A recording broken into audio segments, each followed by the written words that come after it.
আল্লাহ তাআলা আমাদেরকে সৃষ্টি করেছেন একটাই মাত্র উদ্দেশ্য, গোলামের কাজ হচ্ছে মালিকের আনুগত্য করা, মালিকের ইবাদত করা, মালিকের হুকুম মোতাবেক চলা। আমার মতের ইচ্ছাই হোক, মতের বিরুদ্ধে হোক, মালিকের হুকুম মানতে বাধ্যতামূলক। আল্লাহ তাআলা যেহেতু আমাদেরকে সৃষ্টি করেছেন, হাসি খুশি আনন্দে মানুষের জীবন চলে যাচ্ছে। আল্লাহ পাক রব্বুল আলামিন মুমিনের কান্না সবচেয়ে বেশি পছন্দ করেন, হাসি। আল্লাহ তাআলা বলেছেন ফালইয়াদহাকু কালিলাও ওয়ালইয়াবকু কাসীরা, তোমরা কম কম হাসো, বেশি বেশি কাঁদো। জাহান্নামের ভয়ে নিজের গুনার কথা স্মরণ করে বেশি বেশি কাঁদো। কান্নাটা আল্লাহর কাছে সবচেয়ে বেশি প্রিয়। হাসতে না করেন নাই, কম কম হাসতে বলেছেন, মুস্কি হাসি। আল্লাহ রাসূল হাসতেন, অট্ট হাসি হাসতেন না, মানে হা হা করে অট্ট হাসি হাসতেন না। আল্লাহ রাসূল যখন মুস্কি হাসি দিতেন, নবীজির দন্দান মোবারকের কোণাটি বের হয়ে যেত, মনে হতো যে মুক্তার দানাগুলি বসে পড়ছে। সুবহানাল্লাহ। যে আল্লাহর নবী হুজুর আকরাম সাল্লাল্লাহু আলাইহি ওয়াসাল্লাম অট্ট হাসি হাসেন নাই। আমরা তো খুশির সংবাদ শুনি, এটা সত্য হোক আর মিথ্যা হোক, আমরা জোরে জোরে হাসি, কিন্তু এই হাসি অট্ট হাসি নিষেধ আছে। আল্লাহ তাআলা বলেন কম কম হাসো, বেশি বেশি কাঁদো। নবীজি হাসতেন, কম হেসেছেন, কিন্তু অট্ট জোরে হা করে হাসি দেন নাই। নবীজির কাছে ইয়ামান শহর থেকে এক ব্যক্তি এসেছে। এক লোক এসে বলতেছে, ইয়া রাসূলুল্লাহ, ইয়া হাবিবাল্লাহ, আমি আপনার মেয়ের জামাতা হযরতে আলী রাদিয়াল্লাহু তাআলা আনহু সম্পর্কে কিছু বলতে চাই। আল্লাহ রাসূল বলেন, হ্যাঁ বলো বলো। তো ওই লোকটি বলল, ইয়া রাসূলুল্লাহ, আপনার জামাতা আলী রাদিয়াল্লাহু তাআলা আনহু ইনসাফ কায়েম, এমন একটা বিচার দেখেছি, ওনার কাছে তিনজন ব্যক্তি এসেছে, একজন মাত্র ছেলে, তিনজন ব্যক্তি বলতেছে ছেলেটা আমার, আরেকজন বলতেছে ছেলে আমার, আরেকজন বলতেছে ছেলে আমার। তিনজনে দাবিদার, বলতেছে ছেলে তো একজনের, কিন্তু তিনজন বলতেছে যে আমার। কার কাছে আসছে? হযরত আলী রাদিয়াল্লাহু তাআলা আনহুর কাছে। এমন থেকে এক লোক এসে নবীজির কাছে বর্ণনা দিতেছেন। তেমন একটা ছেলে কি তিনজনের হয় নাকি? একজনেরই তো হবে। কেমন কথা, তোমরা তিনজন দাবি করতেছ?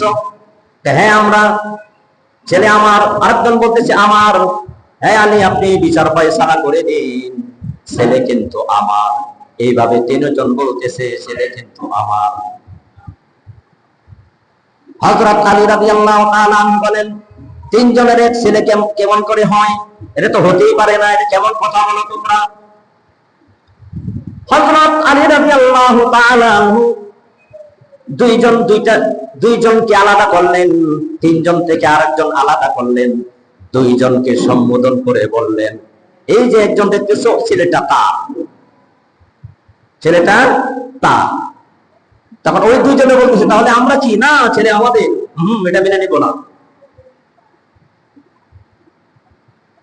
হযরত আলী রাদিয়াল্লাহু তাআলা আনহু ওই লোকটাকে এখানে আনলেন, এখান থেকে আরেকজন আলাদা করলেন, আলাদা করে আবার ওই দুইজনকে বলতেছেন ছেলে কিন্তু ওনার।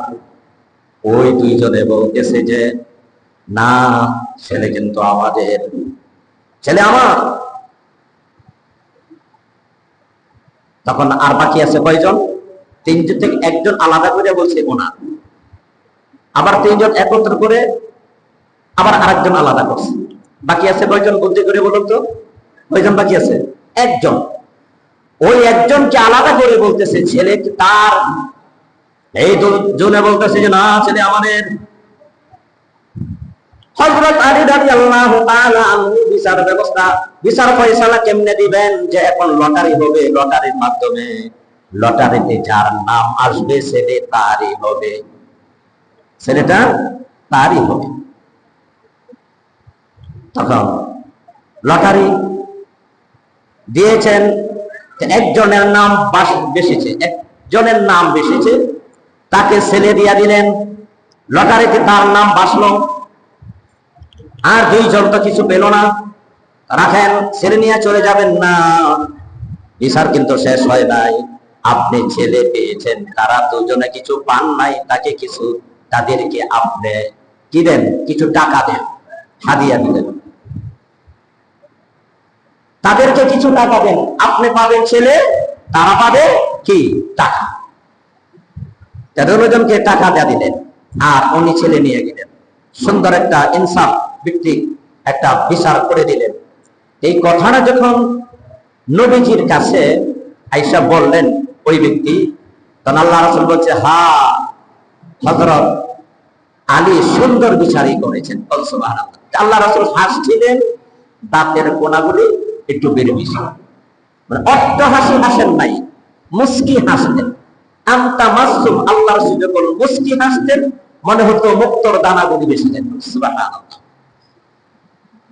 তো আল্লাহ রাসূল হাসতেন, হাহা করে হাসতেন না, হাসি কান্না মানুষের জীবন। আল্লাহ পাক বলছেন, কম কম হাসো, বেশি বেশি কাঁদো, জাহান্নামের ভয়ে কাঁদো। নবীজি কাছে দুইজন ব্যক্তি এসে, দুই ব্যক্তি এসে নবীজিকে ঘুম থেকে উঠালো।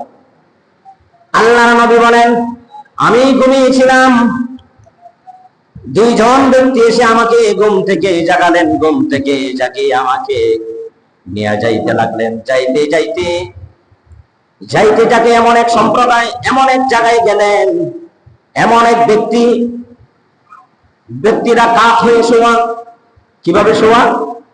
কিভাবে কাত হয়ে? আমরা এক কাত হয়ে শুই না, কাত হয়ে শুয়ে আছে। যে ব্যক্তিটার মাথার কাছে একজন ফেরেশতা। আল্লাহ রাসূল বলেন, আমি তো দুই ব্যক্তির সাথে আছি, আমি লক্ষ্য করতেছি যে ব্যক্তিটা কাত হয়ে শুয়ে আছে আর যে ব্যক্তিটা দাঁড়িয়ে আছে তার হাতে বিশাল ওজনের একটি পাথর। কি পাথর? আল্লাহ রাসূল বলেন, আমি লক্ষ্য করে দেখলাম ওই পাথরটা দিয়া ওই কাত হওয়া ব্যক্তিটাকে এমন জোরে মাথার মধ্যে আঘাত করলো, আঘাত করার সাথে সাথে মাথাটা চূর্ণ বিচূর্ণ হয়ে ছিটে চলে যায়। আবার পাথরটা যখন দূরে চলে যায়, তখন ওই ব্যক্তি, ওটা আল্লাহর ফেরেশতা, ওই পাথরটা যখন আনতে যায়, আবার ওই চূর্ণ বিচূর্ণ মাথাগুলা একত্র হয়ে আবার মাথাটা আগের মতো হয়ে যায়। এইভাবে আবার পাথর দিয়ে যখন আবার আঘাত করে, আঘাত করার সাথে সাথে আবার মাথাটা চূর্ণ বিচূর্ণ হয়ে যায়। আবার পাথর যখন আনতে যায়, আবার পুনরায় মাথাটা আগের মতো হয়ে যায়।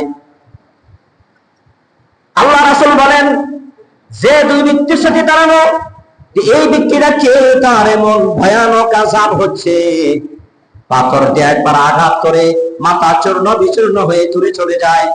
আবার পাথর আনতে যতটুক সময়, অতটুক সময়ের ভিতরে পুনরায় আবার মাথাটা ঠিক হয়ে যায়।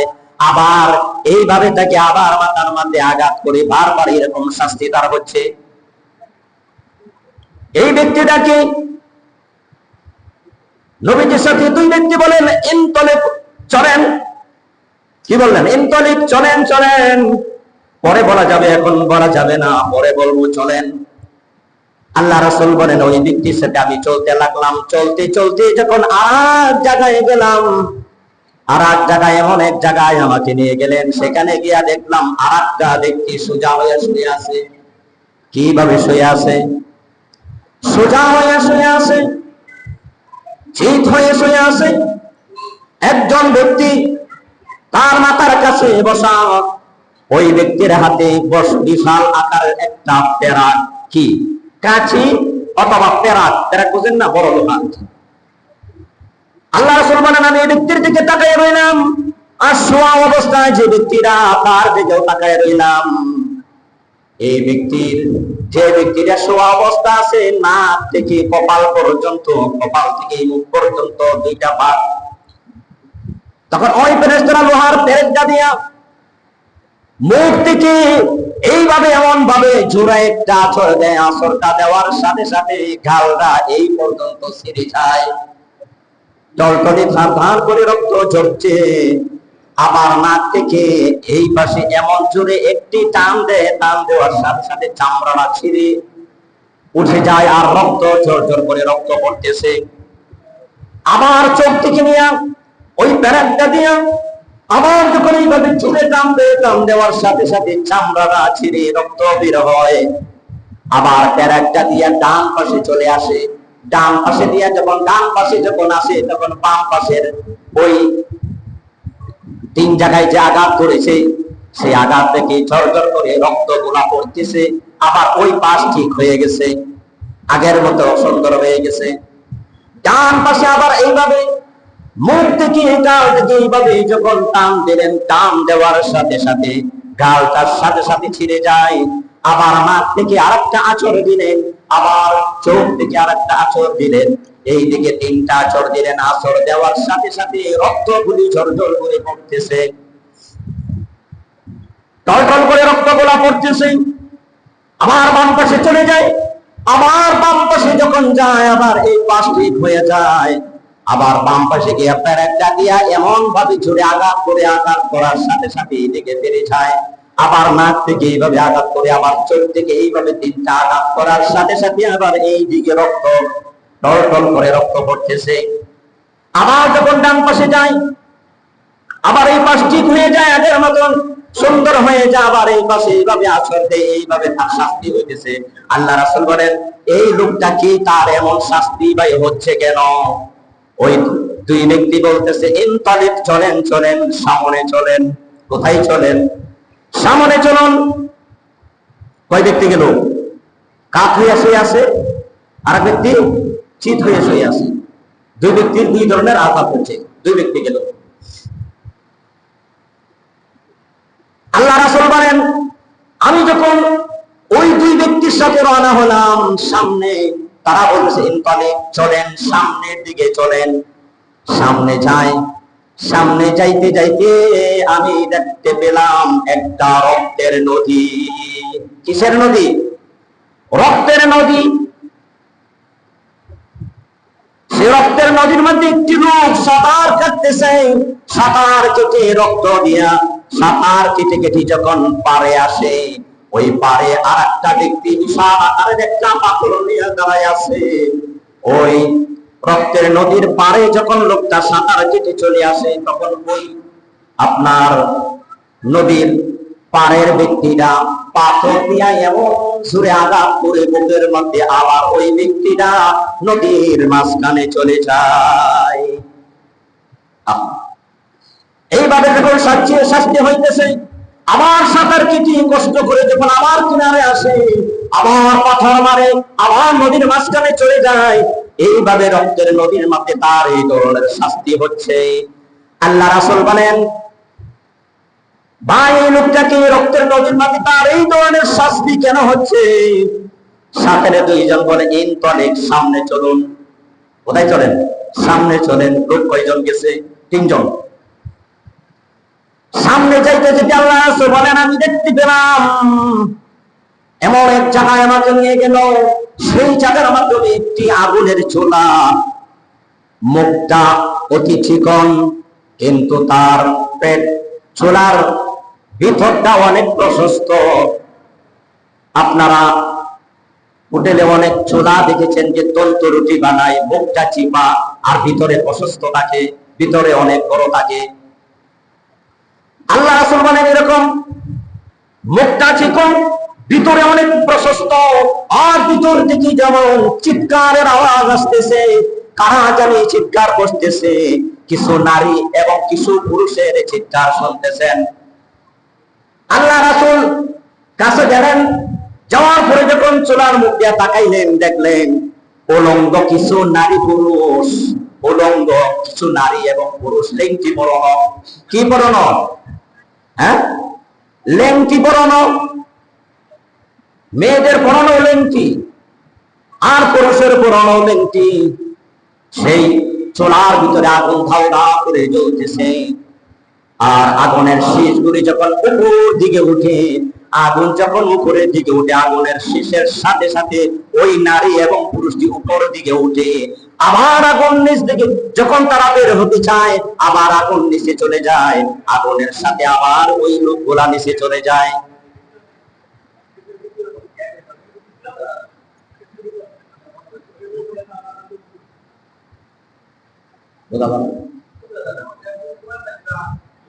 আচ্ছা,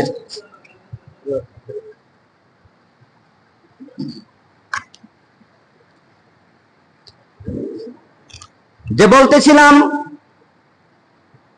চোলার ভিতরে উলঙ্গ নারী এবং পুরুষ, তারা আগুনের জিহ্বার সাথে সাথে, আগুনের শীষের সাথে সাথে যখন উপর দিকে উঠে, আবার আগুন নিচে চলে যায়, আবার ওই নারী উলঙ্গ নারী পুরুষ গুলাও নিচে চলে যায়। এমন ভাবে তাদের শাস্তি হইতেছে। আল্লাহ রাসূল বলেন, এই লোকটি কারা, তাদের এত শাস্তি হচ্ছে বা কেন, আগুনের মধ্যে পড়তেছে, তার কারণটা কি? একদল নারী একদল পুরুষ কি বর্ণ? কি বর্ণ? লেংটি বর্ণ। আমাদের দেশেও আছে লেংটা বাবা, পীর সাহেব, যে আমি লেংটা বাবার মুরিদ, অনেকেই বলেন আর কি। লেংটা আবার পীর হয়ে কেমনে? প্রশ্নই তো আসে। আল্লাহ রাসূলের আল্লাহ রাসূল কোন সাহাবী কি লেংটা ছিলেন? কোন আল্লাহর ওলির জীবনে কি লেংটা ছিলেন? তো যাই হোক, বলার উদ্দেশ্য হলো ওই লেংটি পরানো নারীগুলি আর পুরুষগুলি ওই চুলার ভিতরে আগুনের শীষের সাথে সাথে উপর দিকে উঠে, আর আগুন যখন নিচ দিকে যায় আবার নিচ দিকে চলে যায়। এইভাবে শাস্তি হচ্ছে। আল্লাহ রাসূল বলেন, ওই লোকগুলা কারা, চুলার ভিতরে এমন ভাবে তাদের শাস্তি হচ্ছে কেন? তখন তারা বলল, ইনতালিক, সামনে চলুন, সামনে চলুন। কয় শ্রেণীর মানুষ গেল? হ্যাঁ, প্রথম হলো কাত হয়ে শোয়া, মাথার মধ্যে আঘাত করতেছে পাথর দিয়া। দ্বিতীয় ব্যক্তি প্যারাক দিয়া দোনো পাশ কি করতেছে? ছিঁড়ে ফেলতেছে। 3 নম্বর ব্যক্তি হলো রক্তের নদীর মধ্যে সাঁতার কাটে। 4 নম্বর কি? ওই আগুনের ছোলা। 5 নাম্বার ওই 2 ব্যক্তি বলল, আল্লাহ রাসূল বলেন, এই ব্যক্তিটিকে ইনতালিক, সামনে চলুন। এখন বলা যাবে না। সামনে যাইতে যাইতে আল্লাহ রাসূল বলেন, সামনে গিয়া দেখলাম আর একজন বিকট একজন লোক, অনেক বড়, তার দেহ অনেক বড় এবং তার বিকট চেহারা দেখলে ভয় লাগে। এমন বিশাল বিকট আকৃতির চেহারা, তার দেখলে ভয় লাগে। তার চতুর্পাশে আগুন। লোকটার কাজ হচ্ছে আগুন, চতুর্পাশে আগুন জ্বালাইতেছে, আগুন নেবায় আবার আগুন জ্বালায়, এইভাবে চতুর্পাশে আগুন সে ঘুরতেছে, আর আগুন এইভাবে দাউ দাউ করে জ্বলতেছে। আল্লাহ রাসূল বলেন, ওই লোকটাকে সে আগুন জ্বালাই বা কেন, আর আগুন এইভাবে আগুন জ্বালাইতেছে। আর বিশাল দানব আকৃতির মানুষ, বিশাল আকৃতি, এরকম মানুষ তো দুনিয়াতে আর কাউকে দেখি নাই। এই ব্যক্তিটাকে, ওই 2 ব্যক্তি বলল, ইনতালিক, সামনে চলেন। আল্লাহ রাসূল বলেন, সামনের দিকে গেলাম। 6 নম্বর ব্যক্তিকে দেখলেন। সামনে যাইতে যাইতে আল্লাহ রাসূল বলেন, সামনে গিয়া দেখলাম সুন্দর একটি বাগান। এমন সুন্দর বাগান, সেই বাগানটা এত সুন্দর, এমন কোন ফল নাই সেই বাগানে নাই। ফল ফুল দিয়ে সেই বাগানটাকে আল্লাহ পাক রব্বুল আলামিন সাজিয়ে রেখেছেন। এমন কোন ফল না, দুনিয়ার সব ধরনের ফল সেই বাগানের মধ্যে আছে।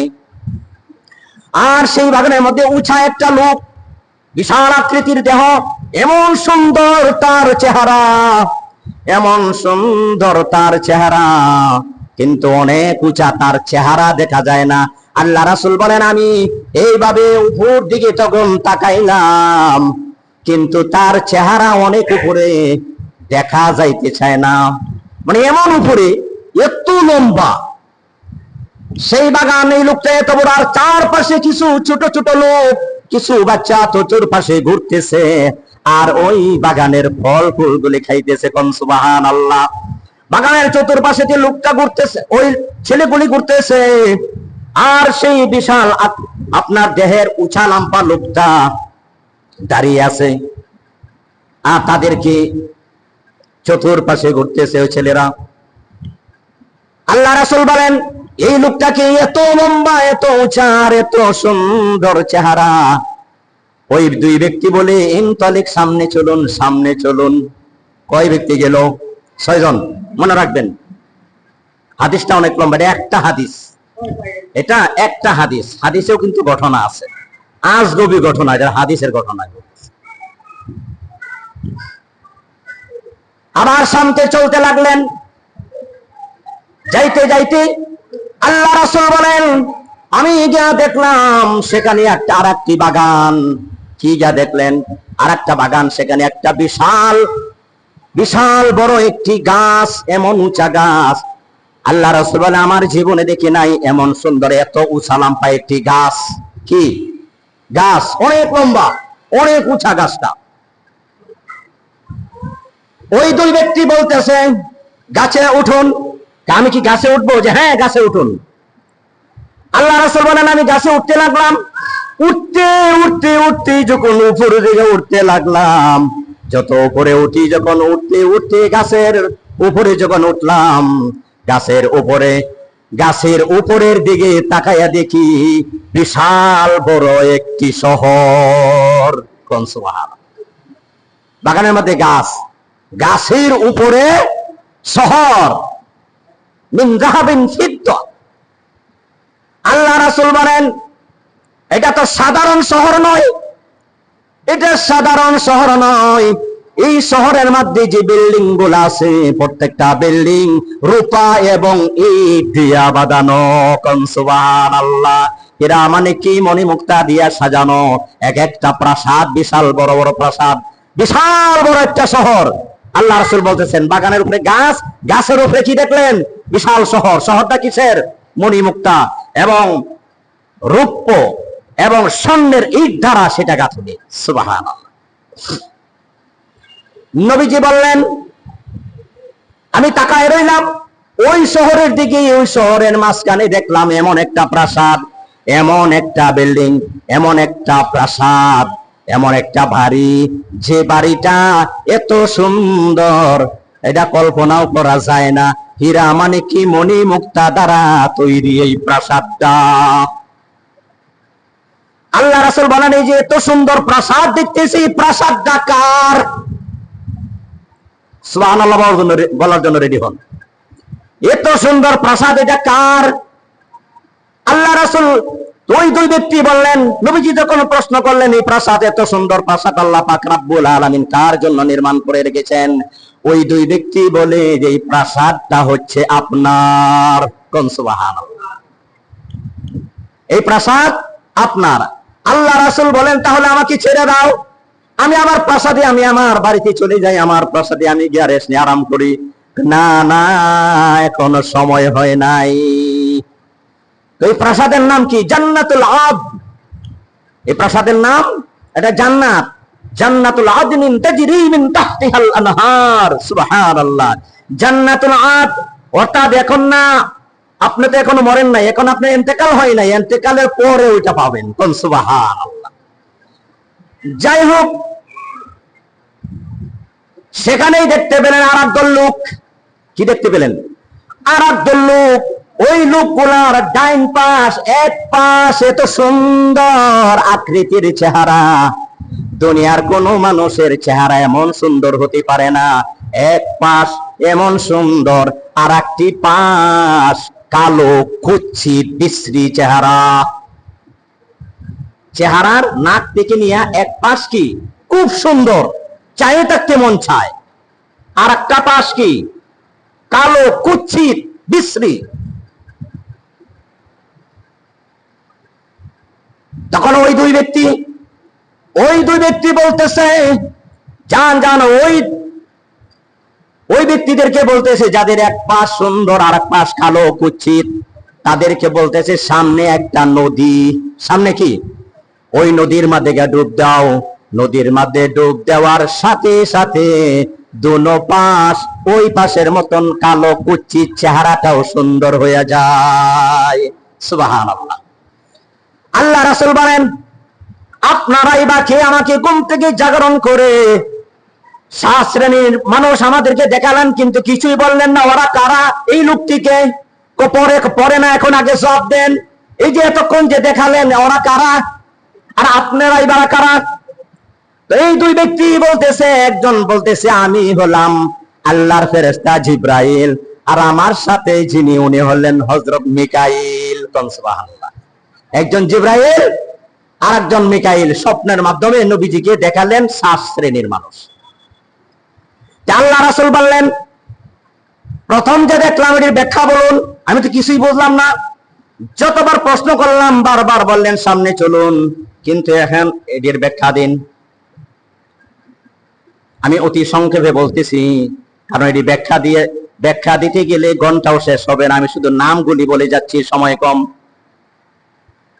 ওই জিব্রাইল এবং মিকাইল, জিব্রাইল আলাইহিস সালাম বলেন, ইয়া রাসূলুল্লাহ, প্রথম যে আপনি দেখছেন একটি ব্যক্তি কাত হয়ে শোয়া অবস্থা আছে, পেরাক দিয়া তার এক পাশ মুখ থেকে ঘাল ছিঁড়ে ফেলতেছে, নাক থেকে আবার একটা আঁচড় দেয়, আবার চোখ থেকে আর একটা আঁচড় দিয়া এক পাশ যখন ছিঁড়ে ফেলতেছে, আর এক পাশ দেখলেন ওই আর এক পাশে যাইতে না যাইতে ওই পাশ আবার পরিপূর্ণ আগের মতন সুস্থ হয়ে যায়। আবার আর এক পাশ কাশি অথবা পেরাক দিয়ে যখন এইভাবে ছিঁড়তেছে, তাদের এই ধরনের শাস্তি হইতেছে। ওরা কারা না? প্রথম তো দেখলেন ওই যে পাথর দিয়া মাথার মধ্যে আঘাত করে মাথাটা চূর্ণ বিচূর্ণ হয়ে যায়। যা প্রথম ব্যক্তি আসি, যে কাশি দিয়ে যখন এইভাবে ছিঁড়তেছে, প্রথম ব্যক্তি হলো মাথার মধ্যে যে পাথর দিয়ে আঘাত করতেছে। জিব্রাইল বলেন, যারা এলেম শিখে এলেম ভুলে গেছে, কি এলেম শিখে এলেম ভুলে গেছে, কোরআন পড়ে কোরআন পড়া ভুলে গিয়েছে।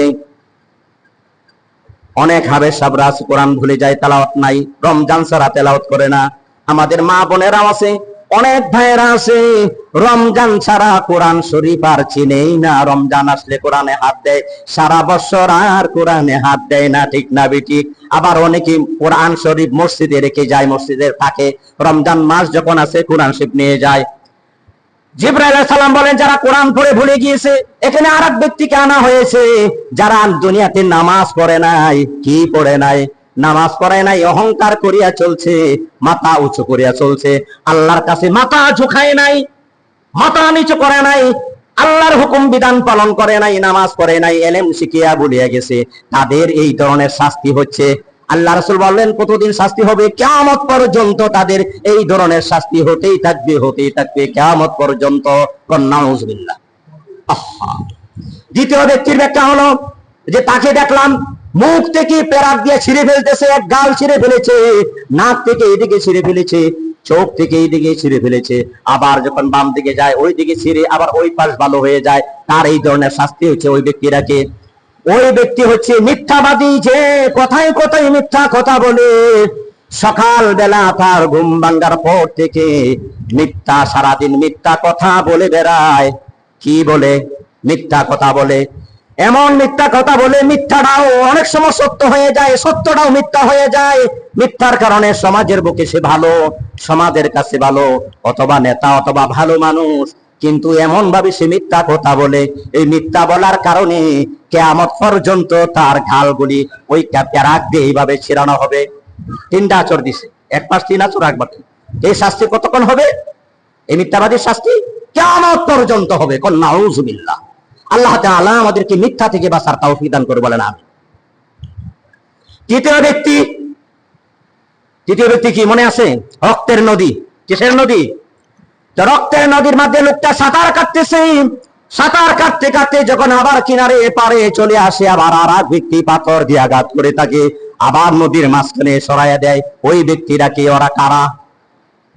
জিবরাইল আলাইহিস সালাম বলেন, ওরা হলো দুনিয়াতে যারা সুদ খেয়েছে, ঘুষ খেয়েছে, ওই সুদ ঘুষখোর ব্যক্তিদেরকে আল্লাহ পাক রব্বুল আলামিন কিয়ামত পর্যন্ত ওই রক্তের নদীর মধ্যে রক্ত পান করবে, আর পাথর দিয়ে আঘাত করতে করতে ওই সারা কিয়ামত পর্যন্ত রক্তের নদীর মধ্যে সাঁতার কাটতে থাকবে। নাউযুবিল্লাহ। রক্তের নদীর মধ্যে কি করতে থাকবে? সাঁতার কাটতেই থাকবে। সময় নাই, ব্যাখ্যা দেওয়ার সময় নাই। তা মিথ্যার আরো অনেক শাস্তি হাদিস শরীফের মধ্যে বলা আছে। আসিদকু ইউনজিক, সততা মানুষকে মুক্তি দেয়, আল কিযবু ইহলিক, আর মিথ্যা মানুষকে ধ্বংস করে দেয়। তাহলে আল্লাহ পাক রব্বুল আলামিন মিথ্যা থেকে আমাদেরকে বাঁচার তৌফিক দান করেন, বলেন আমিন। 4 নম্বর ব্যক্তি চুলা। ওই চুলার কাছে যে উলঙ্গ নারী এবং পুরুষ উলঙ্গ, তাদের এই ধরনের শাস্তি হচ্ছে আগুন দিয়ে, আগুনের জিহ্বার সাথে সাথে আগুনের শীষের সাথে উপর দিকে উঠে আগুন যখন আবার নিচ দিকে নামে আবার নিচ দিকে চলে যায়, তাদের শাস্তি কিয়ামত পর্যন্ত ওই ব্যক্তিদের শাস্তি হবে। ওই ব্যক্তির কারা? ওরা হলো জিনাকুর, যারা দুনিয়াতে জিনা করেছে, স্বামী রেখে যারা অপর পুরুষের সাথে, বাংলাতে যেটা বলে পরকিয়া, পরকিয়া করেছে, এবং ঘরে সুন্দর স্ত্রী আছে, এরপরে অন্য মেয়ের সাথে যারা প্রেম ভালোবাসা করেছে, তাদের এই ধরনের শাস্তি হবে। আর এক ধরনের জিনা করে শাস্তি হবে। আল্লাহ রাসূল মেরাজ শরীফে দেখলেন 2টি ডেগ, একটা ডেগের মধ্যে ভুনা গোশত, গরম ভুনা গোশত একদল মানুষে পান করতেছে, খাইতেছে, আর একটা ডেগের মধ্যে পচা নারী বুড়ি, পচা গোশত, কাঁচা পড়া পচা গোশত। কিন্তু ওই ভুনা গোশত রেখে ভুনা গোশত নাকি ওই পচা গোশত গুলা খাইতেছে, যে ওরা কারা? ভালো ভুনা গোশত নাকি ওই পচা গোশত গুলা খাইতেছে, ওরা কারা?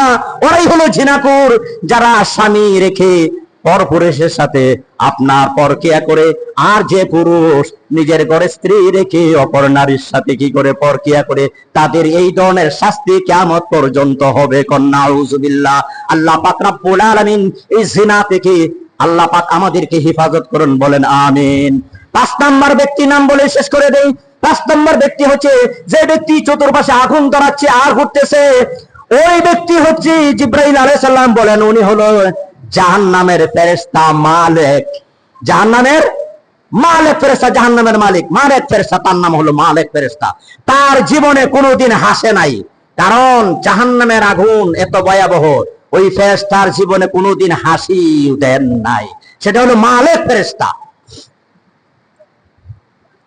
6 নম্বর ব্যক্তি যে সালাম্পা ব্যক্তি, বাগানের মধ্যে ওই ব্যক্তি দেখি আর ছোট ছোট লোক, ছোট ছোট ব্যক্তি দেখে জিবরাইল আলাইহিস সালাম বলেন ওই উসা ব্যক্তিরা হলেন আপনার পিতা, তামাম দুনিয়ার মুসলমানদের জাতির পিতা হযরত ইব্রাহিম আলাইহিস সালাতু ওয়াস সালাম। আর চতুর্পাশে যে ছোট ছোট বাচ্চাগুলি ঘুরতেছে, যারা ছোট অবস্থায়, শিশু অবস্থায়, নবজাত শিশু মারা যায়, গর্ভ অবস্থায় মারা যায়, গর্ভপাত হওয়া অবস্থায় মারা যায়, ওই সমস্ত শিশুরা বাপ ডেকে, মা বাপ ডেকে তৃপ্তি মিটে না। এই জন্য আল্লাহ পাক রব্বুল আলামিন ওই সমস্ত শিশুদের রহমবার, ওই সমস্ত রূহগুলাকে, শিশুদের রূহগুলাকে জাতির পিতা ইব্রাহিম আলাইহিস সালাতু ওয়াস সালামের এখানে পাঠিয়ে দিয়েছেন, আল্লাহর নামের তাসবিহ তাদেরকে শিখাইতেছেন। কোন সুবহানাল্লাহ। 6 নম্বর ব্যক্তি। 7 নম্বর নাম বলি শেষ। 7 নম্বর দেখলেন ওই জান্নাত, গাছের উপরে শহর, শহরের উপরে কি বিশাল এক প্রাসাদ আল্লাহ রাসূল দেখলেন। আর সেখানে একদল লোক, এক পাশ সুন্দর আর এক পাশ কুচ্ছিত চেহারা।